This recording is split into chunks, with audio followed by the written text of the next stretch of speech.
할렐루야. 할렐루야.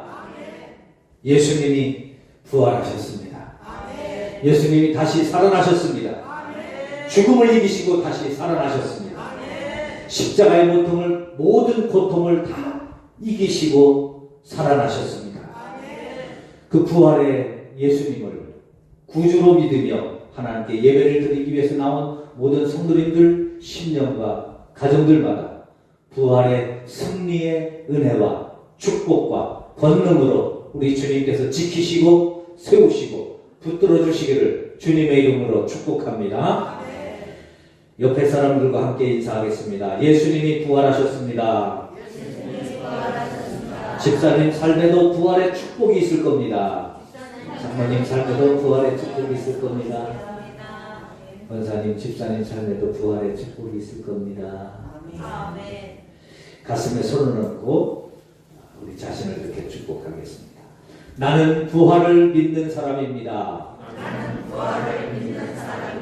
나는 잘 되는 사람입니다. 할렐루야. 부활의 은혜와 축복대로 삶이 축복이 임하시기를 축원합니다. 봄이 되면 만물이 새싹이 돋아나고 또 새순이 돋아나고 죽은 것 같았던 풀에서 초록빛 새순을 틔웁니다. 죽은 것 같았던 나무에서 새싹이 돋아납니다.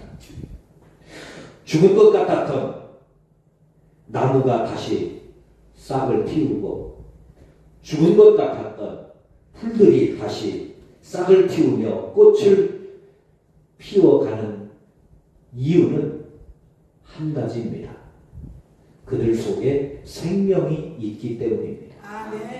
아무리 아름답고 아무리 좋고 아무리 오래된 나무라 할지라도 죽은 나무에서는 봄이 와도 새싹이 나지 않습니다. 아무리 예쁜 꽃을 피우는 꽃씨라 할지라도 그 꽃씨가 죽어 있으면 싹을 틔우지 못합니다. 아무리 정성을 다하고 아무리 전문가가 꽃을 피워도 꽃 열매를 맺을 수가 없습니다. 아니, 싹을 틔울 수가 없습니다. 왜냐하면 싹을 틔우는 것은 생명이기 때문입니다. 부활이 무엇일까요? 부활은 생명이 있을 때 가능한 것입니다. 예수님이 다시 부활하셨습니다. 예수님이 어떻게 부활하셨을까요? 여러분, 이 세상의 인류 역사에 죽었다가 다시 살아난 이야기를 들어보셨나요? 물론 기절했다가 깨어나고 또 죽었다가 잠깐 살아난 사람들 이야기 가끔 들을 수 있습니다. 그러나 그들 역시 또 죽습니다. 그런데 예수님은 죽음을 이기시고 부활하셨습니다. 다시 살아나셨습니다. 다시 살아나신 이후에 그분은 죽지 않으셨습니다. 여러분, 예수님이 왜 어떻게 이렇게 부활하셨을까요? 어떻게 다시 살아나실 수 있었을까요? 그 부활주일이 오늘 우리에게 어떻게 올 수 있었을까요? 예수님이 자체가 부활이시기 때문입니다. 예수님이 생명이시기 때문입니다. 예수님 안에 생명이 있으시기 때문에 예수님은 때가 되어 다시 살아나신 거예요. 생명이 있으면 씨가 봄이 되면 다시 싹을 틔우듯이 예수님은 죽으셨다가 다시 생명의 때가 되어 3일 만에 다시 부활하신 줄로 믿습니다. 생명이 있으면 반드시 이렇게 싹이 틔우는 거죠. 오래전에 저 이집트의 피라미드에서 3,500년 된 벽시가 발견이 되었죠. 그것을 갖다가 심었더니 그 중에 몇 개가 싹이 났다는 겁니다. 여러분 3,500년 후에도 생명이 있으면 싹이 나는 것이 자연의 이치입니다. 부활은 생명과 아주 깊은 관련이 있는 것입니다. 그래서 예수님이 부활하셨다는 것은 예수님이 생명을 가지셨다는 말입니다. 그래서 성경에서는 곳곳에서 예수님은 생명이시라고, 생명 자체이시라고, 생명을 가지셨다고 말씀하고 있습니다. 요한복음 1장 3절입니다. 그가 태초에 하나님과 함께 계셨고 만물이 그로 말미암아 지은 바 되었으니 지은 것이 하나도 그가 없이는 된 것이 없느니라. 그분 안에 예수 그리스도 안에 생명이 있었으니 이 생명은 곧 사람들의 빛이라. 할렐루야. 예수님에게 생명이 있으셨다는 거예요. 생명이 있다는 겁니다. 그러니까 예수님은 생명이 있으셨기 때문에 죽음을 죽음으로 끝나지 않습니다. 죽음이 죽음이 아니라 죽음이 새로운 생명인 줄로 믿습니다. 씨앗을 심으면 그 씨앗이 땅에 묻혀서 썩어짐으로 끝나는 것 같지만 썩어지는 것으로 끝나는 게 아니라 썩어짐으로 새로운 싹을 틔우듯이 예수님은 죽음에 심겨졌다가 다시 생명의 싹을 부활로 틔우신 것입니다. 요한복음 10장 10절 내가 온 것은 양으로 생명을 얻게 하고 더 풍성히 얻게 하려는 것이라. 할렐루야. 예수님은 예수님이 가지신 생명을 당신을 위하여 사시지 않고 그 생명을 우리에게 나눠주시기 위하여 우리에게 풍성히 주시기 위하여 이 땅에 오셨다는 거예요. 이 땅에 부활의 주님으로 임하시고 부활하신 이유는 우리에게 이 영원한 생명을 주시기 위하여 오신 줄로 믿습니다. 예수님은 생명이시기에 예수님은 그 말씀대로 되어지는 거예요. 그 생명을 가지신 예수님이 우리에게 생명을 나눠주시면서 말씀하실 때 예수님의 말씀이 그대로 이루어지는 줄로 믿습니다. 내 죄사함을 받았느니라 내 병이 고침을 받았느니라. 죽은 자여 일어나라 말씀하실 때 생명의 주님이 말씀하실 때 그 생명이 우리에게 나누어지고 우리에게 임하고 그 생명이 우리에게 역사하는 줄로 믿습니다. 그뿐만이 아니라 예수님의 생명은 놀랍게 자연에도 임합니다. 풍랑과 파도를 잔잔하게 합니다. 오병이어의 기적도 일어나게 합니다. 생명이시기에 가능한 겁니다. 생명이 우리 안에 우리 스스로 생명을 갖지 못하는 우리는 아무리 오병이어를 하고 싶어도 안 돼요. 아무리 간절해도 안 돼요. 아무리 기도해도 이게 쉽게 되지 않아요. 주님이 말씀하시기 전까지는 불가능한 일입니다. 여러분 우리가 왜 감사 일천번제를 드리고 우리가 왜 복음서 일천도 운동을 합니까?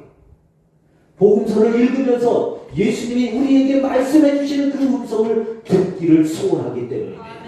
내 죄사함을 받았느니라. 내 믿음대로 되리라. 풍랑 파도를 잔잔하게 하시는 그 말씀을 보면서 우리의 가정에 우리의 사업에 우리의 일터에 풍랑이 잔잔하게 되라고 말씀하시는 그 음성을 듣기를 사모하기 때문입니다. 성경 66권 1189장을 주셨는데 왜 우리가 굳이 사복음서를 집중하고 왜 92장에 집중합니까? 주님의 음성을 들어야 되기에 생명의 주님 부활의 주님의 음성을 들어야 하기 때문입니다. 그 생명을 가지신 예수님이 우리에게 이렇게 말씀합니다. 내가 곧 길이요 진리요 생명이요 나로 말미암지 않고는 아버지께로 올 자가 없느니라. 예수님은 우리에게 생명을 주시는 이유가 뭐예요? 우리에게 생명을 주시는 이유는 우리를 아버지께로 인도하시기 때문인 줄로 믿습니다. 우리를 천국으로 인도하시기 위하여 천국 가는 길이 되셨고 아버지께로 영생으로 가는 길이 되어주신 겁니다. 그래서 이 예수 그리스도 부활의 주님을 믿는 사람만이 천국에 갈 수 있고 천국에 누릴 수 있습니다. 그래서 우리가 예수 그리스도를 영접해야 하는 이유가 여기 있는 거예요. 전도하는 사람들이 왜 자꾸 영접 기도를 시키느냐?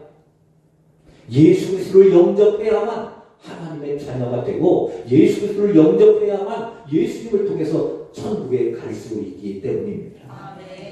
사랑하는 성도 여러분, 생명의 주인 예수 그리스도, 그분을 나의 구주로 영접하셨습니까? 믿으십니까? 할렐루야. 그러면 우리는 천국 가는 길로 가고 있는 줄로 믿습니다. 그 부활의 주님이 우리를 천국으로 인도하시기 위하여 오늘 본문에서 말씀하시는 거예요. 내가 부활이요 생명이다. 내가 부활이요 생명이다. 예수님 안에 생명이 있다는 거예요. 그 생명을 가지신 예수님은 어떤 분이신가요? 20절에 읽지는 않았습니다만 20절에 보면 마르다는 예수께서 오신다는 말을 듣고 곧 나가 맞이하되 마리아는 집에 앉았더라. 생명을 가지신 예수님이 우리를 찾아오시는 분입니다. 할렐루야. 세상의 종교들은요, 대개 사람들이 다 신을 찾아가요. 사람들이 신을 찾아가야 돼요. 그래서 고행을 하기도 하고 어떤 수행을 하기도 하고 어떻게 해서든지 신을 찾아가. 지금 정성을 다해서. 그래서 지성이면 감천이라는 그런 말도 하는 거예요. 내가 정성을 다해서 신을 찾아가면 신도 감동한다. 그러나 기독교는 하나님이 우리를 찾아오시는 종교입니다. 우리를 부르시는 종교. 부활하신 예수님도 우리를 찾아오셨어요. 할렐루야. 이것이 은혜요, 이것이 축복입니다. 여러분, 왜 기독교인들이 그렇게 욕을 먹으면서 전도하나요?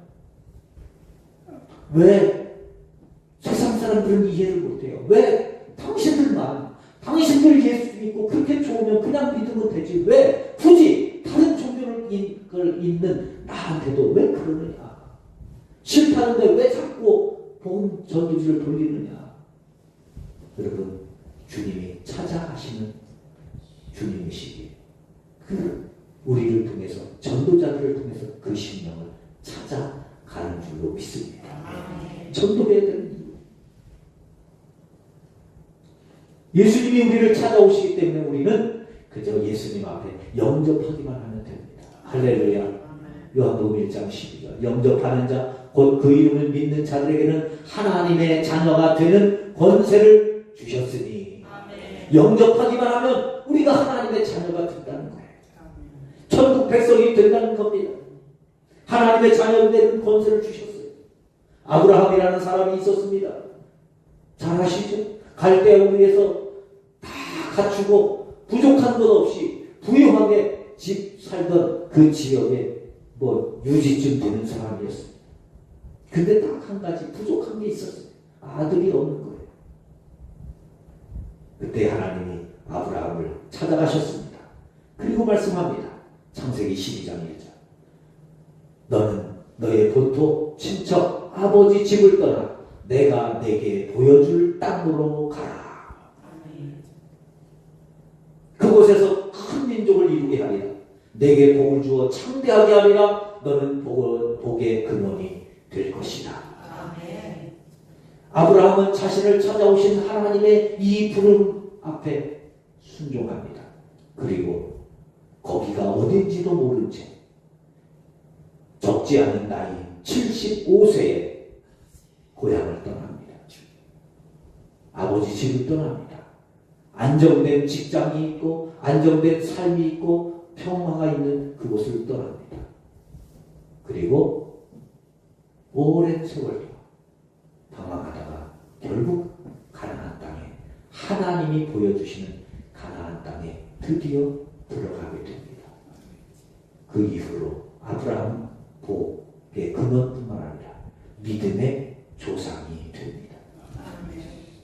야곱이라는 사람이 있습니다. 이삭의 둘째 아들로 태어납니다.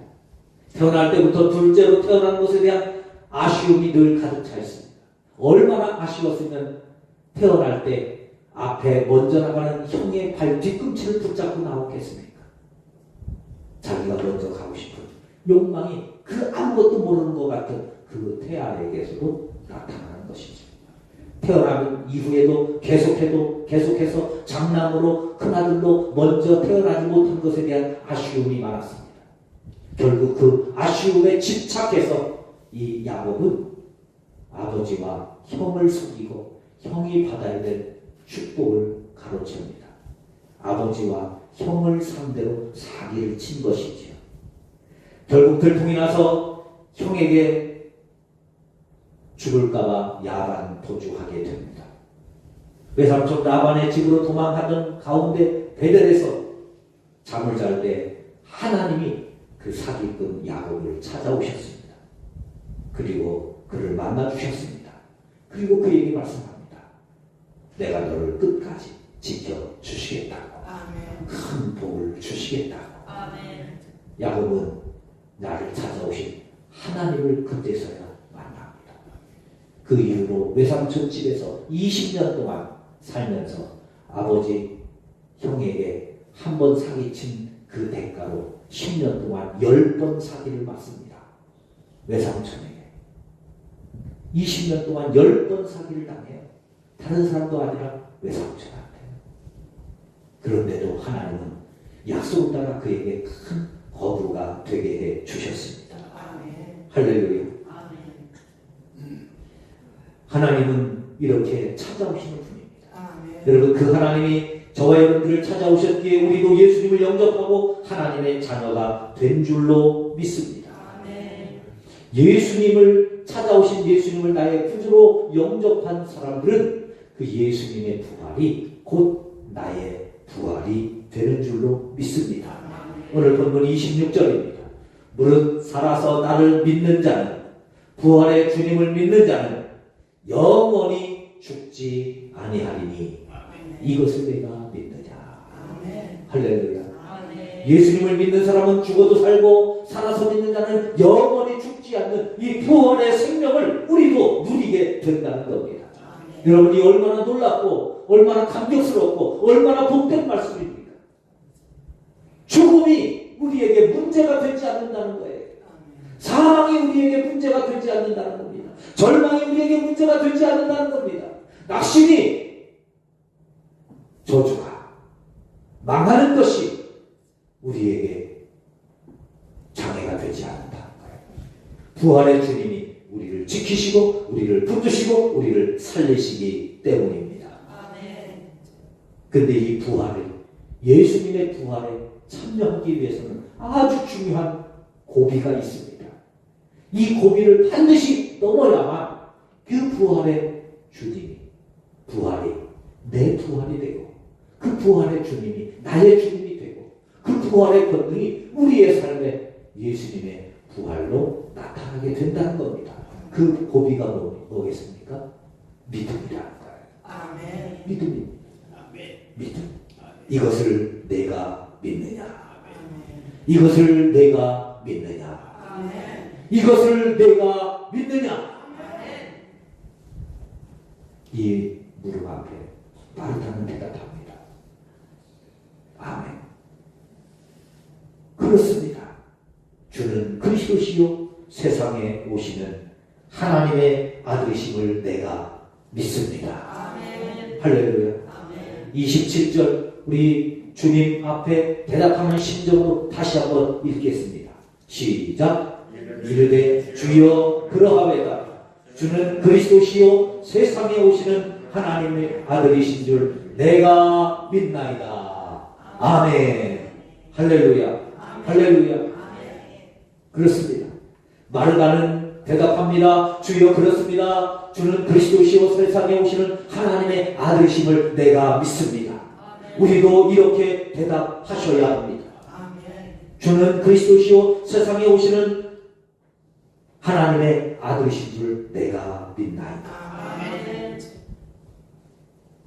이것을 믿지 못하는 사람에게는 생명이 아니라 죽음으로 가는 과정이 됩니다. 그러나 이것을 믿으면, 이 주님을 믿으면 살아가는 것이, 심지어 죽어가는 것도 새로운 영생을 얻기 위한 과정이 되어질 겁니다. 결과가 완전히 달라집니다. 믿지 못하면 살아있는 것도 죽음으로 가는, 심판으로 가는, 멸망으로 가는 과정이고, 예수를 믿으면 죽어가는 것도, 망해가는 것도, 낙심되는 일도 생명으로 가는 과정이 되는 줄로 믿습니다. 아멘. 요한복음 12장 26절에서 예수님이 이렇게 약속합니다. 사람이 나를 섬기려면 나를 따르라. 나 있는 곳에 나를 섬기는 자도 거기 있으리니. 예수님이 계시는 그 천국에 그도 있게 해 주시겠다는 것. 예수를 믿는 사람, 영원한 천국 그곳에 우리를 있게 해 주시겠다는 것이죠. 그래서 누가복음 23장 43절에서 한 강도에게 말씀하죠. 오늘 내가 나와 함께 낙원에 있으리라. 아멘. 내가 오늘 나와 함께 낙원에 있으리라. 평생 강도짓만 하고 살았던 그 강도가 주님을 구하고 찾을 때, 영접하고자 할 때 예수님이 말씀합니다. 교회 가서 회개하고 와라. 회개하고 와라. 그렇게 하시지 않으셨어요. 너 자신을 봐. 좀 뭔가 변화되고 와서 나를 믿어라. 그렇게 하시지 않았어요. 네가 뭔가 좀 할 줄 아는 게 있어야지. 아무것도 못하는데 네가 뭘 나를 믿겠다고 하느냐. 하지 않으셨어요. 예수님을 영접하는 그 순간 말씀합니다. 내가 오늘 나와 함께 낙원에 있으리라. 여러분, 이것이 믿음입니다. 이것이 믿음으로만 갈 수 있다는 증거입니다. 의심하지 마세요. 오직 믿음으로만 갈 수 있습니다. 오직 믿음으로, 오직 믿음으로, 오직 믿음으로 갈 수 있습니다. 부활절입니다. 예수님이 죽음을 이기시고 다시 살아나셨습니다. 이 부활의 축복이 우리 모두의 축복으로 이어질 수 있기를 주님의 이름으로 축원합니다. 이 부활의 축복을 우리 모두 다 누릴 수 있게 되시기를 축복합니다. 이 부활의 영광의 자리에 우리 모든 성도들이 함께 참여할 수 있기를 축원합니다. 예수님이 부활이시, 예수님이 생명이십니다. 그분이 우리를 찾아오셨습니다. 그분을 나의 구주로 영접함으로 영원한 천국, 영원한 하나님의 자녀의 자리에서 우리 하나님께 영광 돌리는 우리 모두가 되실 수 있기를 주님의 이름으로 축원합니다.